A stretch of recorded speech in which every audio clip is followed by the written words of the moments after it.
Welcome back to the Christian Soldier Podcast. I'm your host, Robert Spurbeck, and it is the Monday before Thanksgiving. I hope you're getting ready to spend some time with family, getting ready to partake of that turkey and cranberry sauce and sweet potato pie and all those wonderful things that Thanksgiving is. And I wanted to have a special episode of the podcast today and to focus on Thanksgiving. And you know what? Thanksgiving time, I'm so thankful that our country has a day dedicated to Thanksgiving, a day that was dedicated to giving Thanksgiving and giving thanks to God and praising God for all that He has given us. And it's something that I think, especially as Christians, that we ought to take special note of, and not treat it just as another holiday, but as a very special day. And I'm going to share with you today a practical time here, practical hints to staying thankful. Okay, there are times that we need to be thankful, and we know that we're supposed to be thankful at Thanksgiving time. But how do we keep that thankfulness all year long? And especially during this Thanksgiving week, I'm going to give you some practical things to do. And it's going to take you some time, and it's going to take some effort, but I think that it will be a blessing to you, okay? So, here are some practical hints to staying thankful. I think the most important part of being thankful is being content. We're not going to be thankful if we're not content with what we have. And the Bible talks a lot about contentment. And it's like, well, how do I stay content? How do I get to that place of being content? There's always something that maybe we're striving for, or maybe saving money towards, or a place we want to be. But God wants us to be content with where we are right now and what we have right now. To be thankful, the only place we can be thankful is when we're in the place of contentment. So contentment comes first. And so how do we get there? How do we get to the place of contentment? How do we get on that journey? Well, let me ask a question here. When was the last time that you wrote out a list of all the things that God's given you?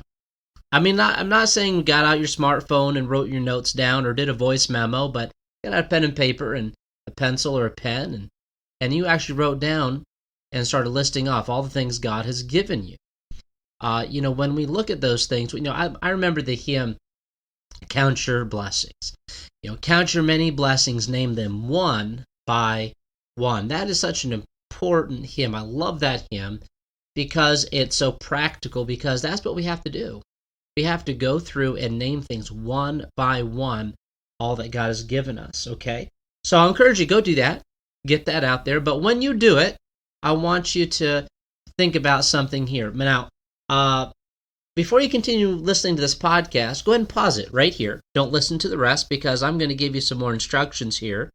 But take a few minutes, hit pause. If you're riding in the car, maybe just stop the podcast here and then go home and write out that list. And then I have some instructions for you when we come back. So make sure you hit play when you're finished writing out that list. So we'll be right back. Okay, hopefully you've gotten a lot of things down on that list. So I'm going to ask another question after you've written that list down. I've got two passages of Scripture that we're going to go over here in just a minute. And when we wrote down the things that God has given us, we can put things into two categories, sometimes mix them up. But if you listed the possessions that you have first, all the things that you have, your car, your house, your bank account, or the things that God's given you throughout the year, you listed your possessions first. I would like you to turn to Luke chapter 12. Luke chapter 12. And look at verses 22 and 23. And these are the words of Jesus. Luke chapter 12, verses 22 and 23. I'm going to go ahead and read those. And he said unto his disciples, Therefore I say unto you, take no thought for your life, what ye shall eat, neither for the body, what ye shall put on. And here is verse number 23. The life is more than meat, and the body is more than raiment. There are more important things than our possessions. There are more important things than our money, and those, to be honest, should be last on our list. I understand we can kind of mix things up a little bit, and maybe we can list our relationships and then our possessions, kind of intermingle that. But if we just start listing off all of that we have, all of our possessions, the things that we possess, maybe we have the wrong focus. Maybe that's what Thanksgiving is about, getting our focus in the right place. Maybe that's what contentment is, being content with what we have instead of striving for what we don't have. Well, and here's the second part. Well, if you listed your relationships first, let's look at Proverbs 13. Proverbs 13 and verse number 7. Proverbs 13, verse number 7.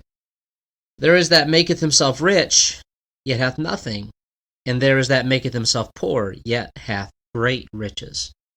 Can I tell you something? If you have great friends, if you have a great church family, if you have great family members, whether it be extended or your own children, your spouse, parents, grandparents, brothers, sisters, if you have those wonderful relationships in your life, you are a rich person. You may not have much in your bank account, maybe nothing at all. Maybe you don't even have your own house. Maybe you don't have a car. Maybe you don't have a phone. But that's okay. What's really important is our relationships, especially our relationship with God. That is the most important thing. That is the great riches we have. So really, Thanksgiving's being content. It's about perspective, how we view things. So be content. So that's the first practical tip I have for Thanksgiving time. Be content. And I talk about this a lot. Black Friday is the day after Thanksgiving. Now it starts on the day of Thanksgiving. Now it starts the day before Thanksgiving. The day of it's turned into a big commercial holiday. Now, is it wrong to go shopping on Black Friday? No, but I think the premise of it's wrong.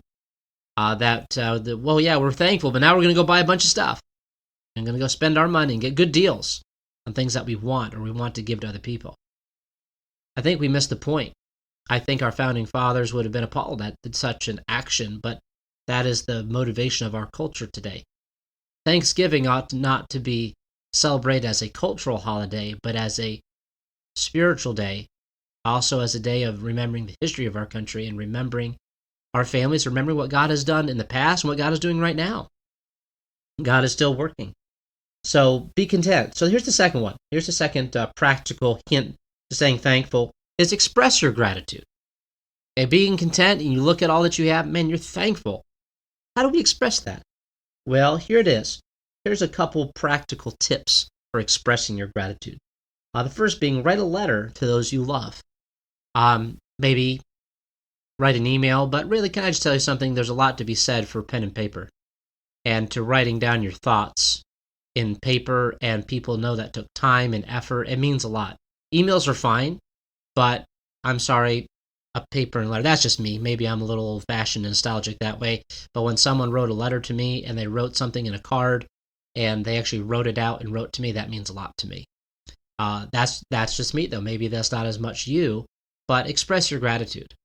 Maybe it's a text message, phone call. Maybe you would rather express it in person, but write a letter or tell someone that you love, that you care about them, that you're grateful for them, that you're thankful for them. Then show them your gratitude. Okay, maybe it's a family, maybe it's your spouse. I hope it's your spouse. We ought to be thankful for our spouse. Maybe it's our children, our grandparents, an aunt and uncle, whoever it is. Show your gratitude. Do something thoughtful for them. I'm saying do something for them. You can get something for them, buy something for them, yes, but doing something for them, taking time and thinking it out, doing something thoughtful. Make something thoughtful for them. A lot of you ladies, you like to bake things and cook things. That's a wonderful way of expressing love and gratitude and thankfulness for someone. Yes, we can go to the store and buy something and do it really quick, but the time and effort and thought you put into it means more than just going and spending money. We've lost that in our culture today. We've lost that in our society, the thoughtfulness. When we run across it, let's be thankful for it. And then the third area, so be content is first. The second is express your gratitude. And third, give praise to God.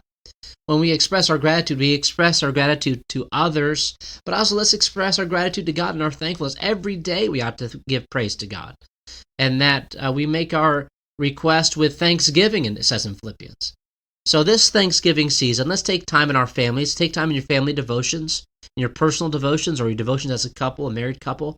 Take time to be grateful. Take time to be thankful. Tell each other what you're thankful for God about them, about what they've done in your life, what they mean to you.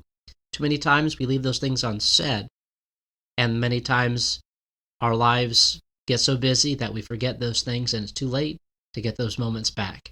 So take the time, not just at the Thanksgiving table, but maybe all this week, to take some time and write some letters, to some notes to people that you appreciate and that you love, to show your gratitude. Be content, be grateful, and give praise to God this Thanksgiving season. Wanted to thank you all. I'm so thankful for everyone that listens every single week. So thankful for my listeners. Thankful that God's given me this opportunity to be able to every single week have this podcast to share His love and His word and to encourage you all in the fight of faith.